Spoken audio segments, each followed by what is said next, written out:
Welcome back my YouTube channel. તમારા બધાનું મારા યુટ્યુબ ચેનલમાં સ્વાગત છે. આજે આપણે બનાવીશું રગડા પેટીસ. એના માટે મેં એક બાઉલ વટાણા સવારથી પલાળી દીધા હતા. 6 થી 7 કલાક મેં પલાળ્યા છે. હવે હું એને બાફવા મૂકીશ. એની સાથે સાથે જ મેં આ 500 ગ્રામ બટેકા ધોઈને છોલી લીધા છે. હવે હું આ કુકરમાં વટાણા સાથે જ એને બાફી લઈશ.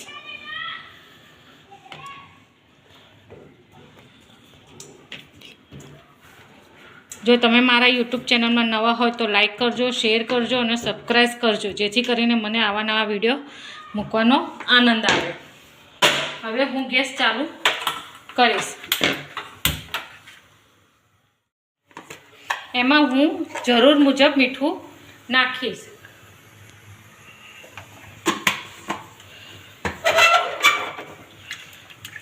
હવે હું આને 4 સીટી ફાસ્ટ ગેસે અને 1 સીટી ધીમા ગેસે એમ હું બાફી લઈશ. જો હવે આપણા વટાણા સરસ રીતે બફાઈ ગયા છે.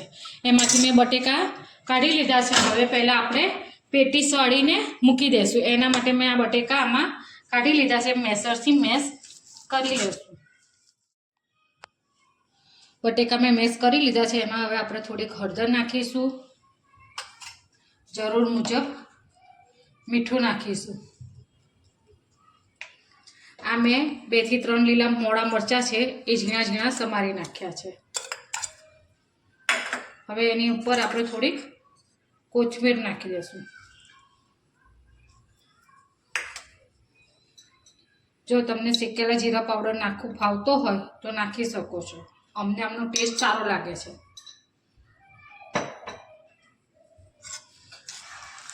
જો આવી રીતના આપણે મેશ બધું હલાવી નાખવાનું. અને એવું લાગે કે હવે ટિક્કી વળતી નથી તો આની અંદર તમે 1 ચમચી જેટલો કોર્નફ્લોર નાખી શકો છો. જો આપણું બરાબર મિક્સ થઈ ગયું છે. હવે આપણે એની પેટીસ વાળી દઈશું.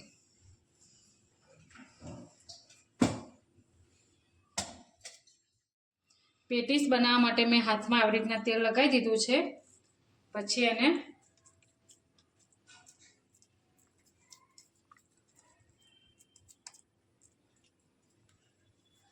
જો આવી રીતના પેટીસ વાળી દેવાની.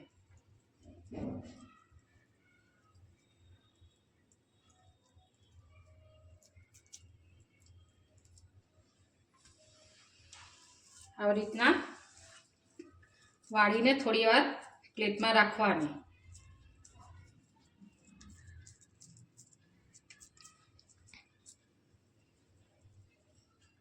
જો તમે મારા વિડીયોમાં નવા હોય તો મને લાઈક કરજો, શેર કરજો અને સબસ્ક્રાઈબ કરજો, જેથી કરીને મને નવા નવા વિડીયો મૂકવાનો આનંદ આવે.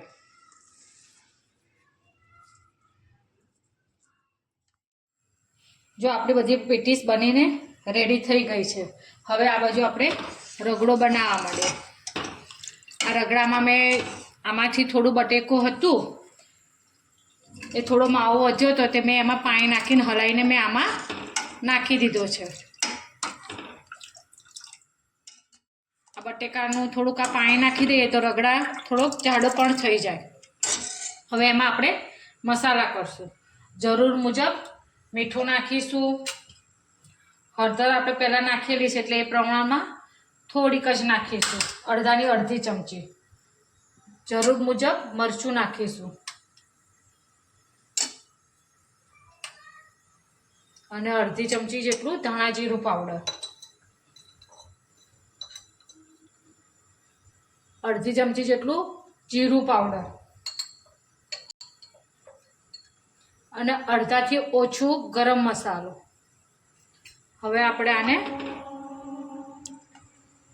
બરાબર ઉકાળીશું. જે મને થોડોક જાડો લાગે છે એટલે હું અડધો કપ જેટલું બીજું પાણી નાખું છું. એટલે ઉકળશે એટલે આપણું સરખું થઈ જશે. જો આપણો થયો ને જાડો,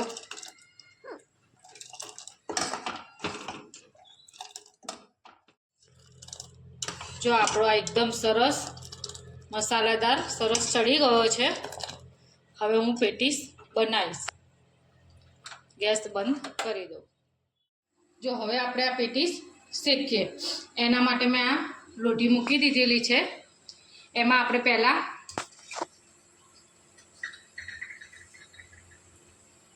આવી રીતના તેલ લગાવી દઈશું.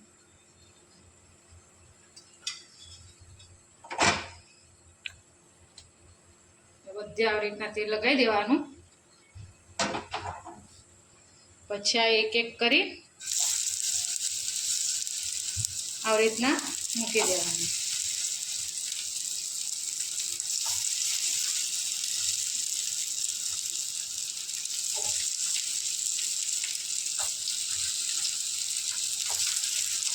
મીડિયમ ગેસ રાખવાનો.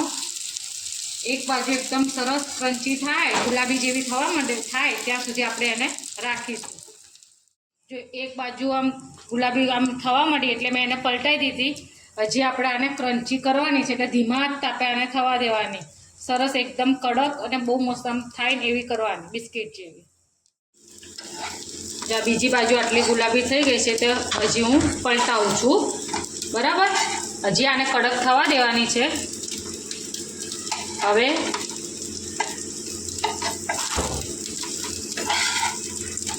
થોડો ગેસ હવે ફાસ્ટ કરીશું એટલે અંદર સુધી બધે સરસ રીતે શેકાશે.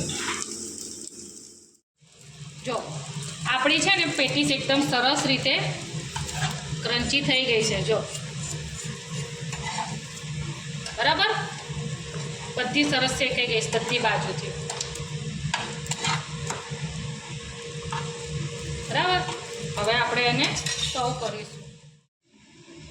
તો હવે આપણે રગડોને નાખીને સર્વ કરીએ.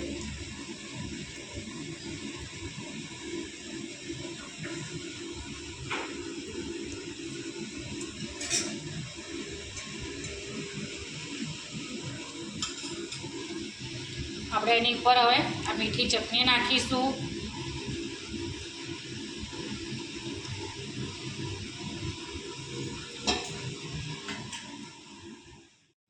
લીલી ચટણી નાખીશું. જો તમે મારો વિડીયો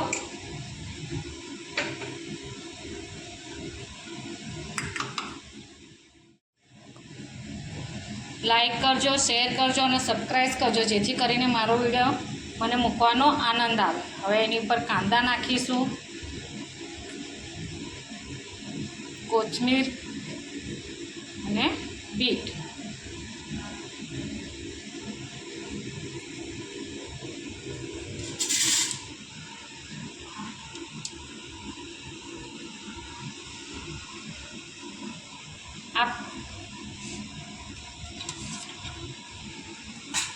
આ મારી ડીશ તૈયાર રગડા પેટીસની થઈ ગઈ છે.